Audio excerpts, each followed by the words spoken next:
heart, one may be incapable of using the tongue and hand. However, there is no one capable of rejecting evil with his heart.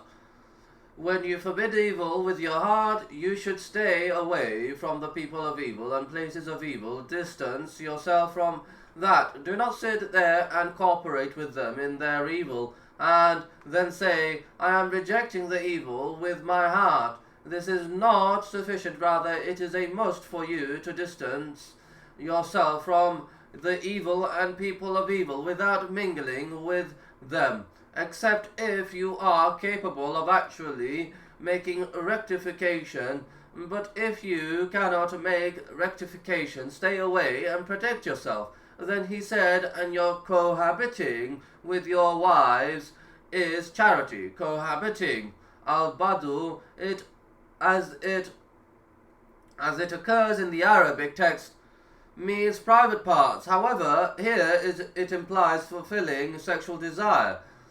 Mankind has the natural sexual desire that Allah has put in males and females among the children of Adam and others beside them as a form of test for the children of Adam and a benefit continuity of genealogy and the human race. This sexual desire is crucial to man. Where does he satisfy it? Where does he place it? Allah has made a noble and fertile outlet for him to satisfy his sexual desire by creating the opposite sex. Allah the Exalted said, and of his signs is that he created for you from yourselves mates, that is, wives from among the women, with whom the husband fulfills his sexual desire and be saved from its catastrophe.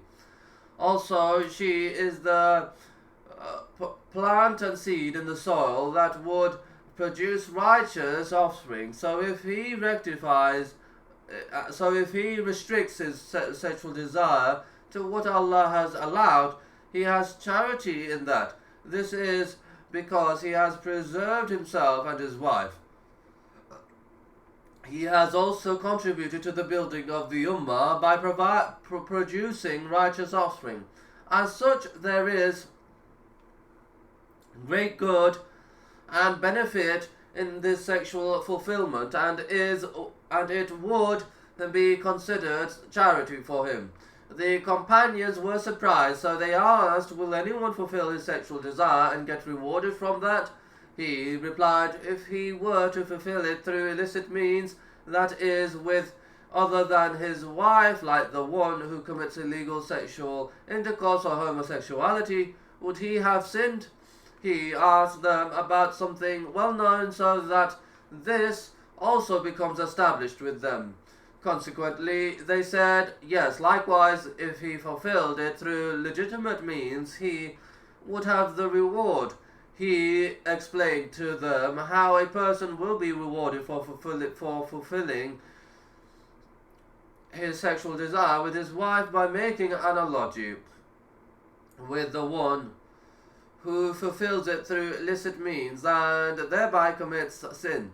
Allah the Exalted said, and those who guard their chastity, private parts, from illegal sexual acts, except from their wives or the captives and slaves that their right hands possess, for then they are free from blame. But whoever seeks beyond that, then those are the transgressors. Allah has stipulated immediate and delayed punishment for illegal sexual intercourse. There is prescribed punishment in this world and a severe punishment in the hereafter, and the refuge is with Allah.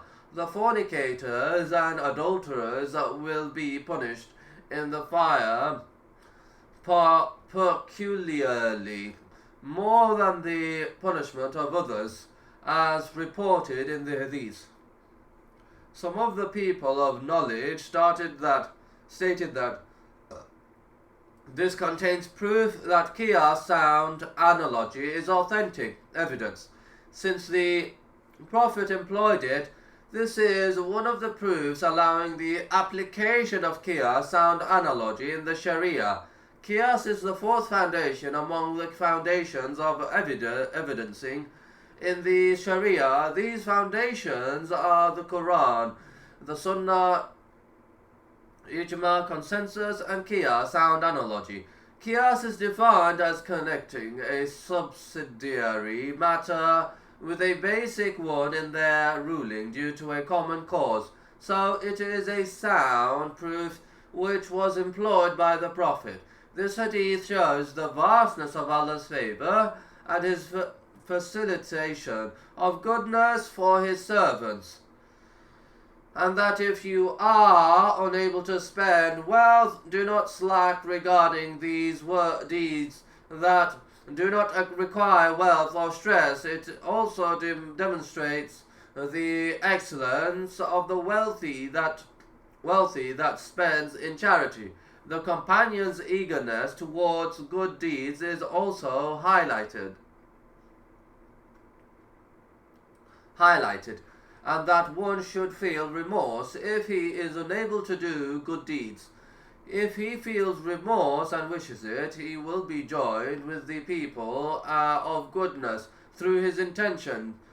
It also contains evidence that customary acts translate into acts of worship with good intention.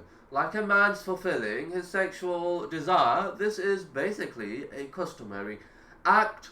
But if he intends to preserve himself and his wife therewith, and to avoid the unlawful, it becomes an act of worship. So it is necessary that a person perfects his intention in all of his affairs, so that he will be rewarded for it. Hadith 26. May Allah be pleased with him. Allah's Messenger said, every joint in man has upon it charity. Every day the sun rises, administering justice between any two is charity. Assisting a man to mount his ride, or helping him raise his effects upon it is charity. A nice word is charity, and every step you take going to perform the prayer is charity, and removing harmful things from the way is charity. He's saying every joint in man, joint as sulama, as it occurs in the Arabic text, means joint, and mankind has so many joints. It is reported in the Hadith that the Prophet said, there are 360 joints in a human being. Some of them are big, while some are small, scattered in the body. So every day 360 charities are due on you, proportionate to these joints, and who among you is capable of giving 360 charities every day? Allah, glorious is He and exalted, has made this easy, not restricting charity to wealth alone. He made it include other than wealth, such that every individual will be able to do it. Among them are, he said, every day the sun rises, administering of justice between any two is charity. You wake up every day and reconcile between two parties. When disagreement and conflicts occur between two parties, and you reconcile between them, resolving the conflict and satisfying them both, such that both parties become pleased with each other. You unite both of them together. This is a great charity. Allah the Exalted. There is no good in most of their secret talk, save in him who ordered sadaqah, charity in Allah's cause, al-Maruf, Islamic monotheism, and all the good and righteous deeds which Allah has ordained, or conciliation between mankind and he who does this seeking the good pleasure of Allah. We shall give him a great reward. This shows that it is necessary that a person should strive towards reconciling between contending parties, especially near relatives, and not leave the people in contention. Some of the people do the opposite, and the refugees with Allah, they interfere in a conflict in such a way that it worsens and agitates one party against another. Such a person is a devil. As for a Muslim, he is not pleased that the Muslims should quarrel and dispute with one another. He would rather try to reconcile and resolve the dispute, even if it means sacrificing from his wealth. In order to reconcile between them, this is an important trait, and Allah, the Mighty and Sublime, will not waste the reward of those who make reconciliation. His saying, administering justice between any two, is charity. It is obligatory on the one who intends to reconcile to be just, not being unfair and unjust to any one of them. He should not judge between them based on his desire. The two parties should be equal in his sight. They are both his brothers. Allah, glorious is He and exalted, said that make reconciliation between them justly and be equitable. Verily, Allah loves those who are equitable. Reconciliation should only be done out of mutual agreement. None of them should be compelled to it. Unlike adjudication, where the judge is required to compel the person involved to implement the rule. As for reconciliation, it is only allowed not by way of compulsion. He said, and assisting a man to mount on his ride, that is, with regards to his mount, whether it is a riding animal or a car, assist him if he is unable or weak, by carrying him or lifting him on it, or by lifting his luggage he has on the riding animal or car. Assist him in carrying it and placing it in its place. Likewise, if he is in need of bringing down his luggage, assist him. Each of this is